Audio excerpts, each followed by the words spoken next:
जय श्री राम। राम राम आप सभी को।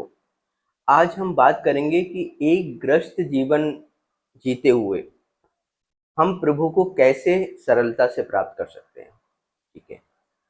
बहुत लोग मिलते हैं, वो कहते हैं कि हमें तो ये लगता है कि ग्रस्त जीवन में प्रभु प्राप्त करना बहुत कठिन है, ये कार्य बहुत कठिन है। तो उनके लिए मैं एक बहुत सरल मार्ग देने के लिए आया हूँ। अगर गृहस्थ जीवन में रहते हुए दो चीजों का सहारा बनाए, एक कर्मयोग, दूसरा भक्ति योग। ठीक है। कर्मयोग मैंने बता रखा है पहले भी कि जो भी कर्म करें पहले विचार करें उसको। ठीक है। अगर उसका उद्देश्य चीजें सब ठीक है और किसी से आपके कर्म करने से किसी को कोई दुख नहीं हो रहा है, ठीक है, उस कर्म को करके प्रभु को ही समर्पित करते रहें। ठीक है।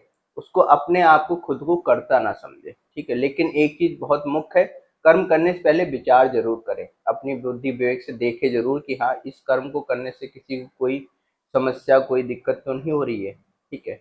उस कर्म को करते हुए और साथ में भक्ति योग का सहारा लें, प्रभु को पूर्ण समर्पण करके रखें स्वयं को। ये समझे कि हाँ, जो हो रहा है वो प्रभु कर रहे हैं और करा रहे हैं मेरे माध्यम से। स्वयं को किसी भी जगह अपने आप को वरीयता ना दे। ठीक है। तो सबसे मुख्य चीज यही है कि कर्म योग और भक्ति योग को अगर समझ के आप जीवन में उतार के अगर जीवन को जीते हैं, ठीक है, और कोशिश करें कैसे भी ज्यादा से ज्यादा अपने आप को प्रभु से जोड़े रहें, चाहे नाम जप के माध्यम से, चाहे प्रभु के ध्यान के माध्यम से, चाहे भजन के माध्यम से, चाहे उनकी कोई तस्वीर है उसको देख के प्रभु की याद हमेशा करते रहें। ठीक है। अगर इस प्रकार करते हुए आप जीवन जी रहे हैं, और क्योंकि कर्म योग को लेके चलेंगे तो आप कर्म बंधन में नहीं फंसेंगे, और भक्ति योग को लेके चलेंगे तो आप प्रभु के बहुत ही नजदीक बहुत जल्दी पहुंच जाएंगे। ठीक है। तो ये बहुत सही तरीका है और सरल तरीका है जिसके माध्यम से एक ग्रस्त जीवन वाला बहुत आसानी से इस भव सागर को पार कर जाएगा।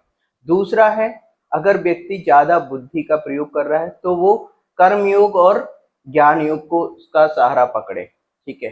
दोनों हाथ, एक हाथ कर्मयोग के माध्यम से आगे बढ़ाए और एक ज्ञान योग के माध्यम से। ज्ञान योग मतलब ज्ञान को अर्जित करें, सही गलत का ज्ञान प्राप्त करें, फिर चीजों को कर्मयोग के माध्यम से अपने जीवन की नाव को आगे बढ़ाएं। इस प्रकार से अगर लेके चलते हैं, और ये चीजें किसको कौन सा योग पकड़ना है इस पर मैं पहले भी वीडियो बना चुका हूँ। ठीक है। आप वहां देख सकते हैं कि भक्ति योग किसे करना चाहिए और ज्ञान योग किसे करना चाहिए। ठीक है। ठीक है। इसी के साथ अगली वीडियो में आते हैं नई जानकारी के साथ। जय श्री राम। राम राम आप सभी को।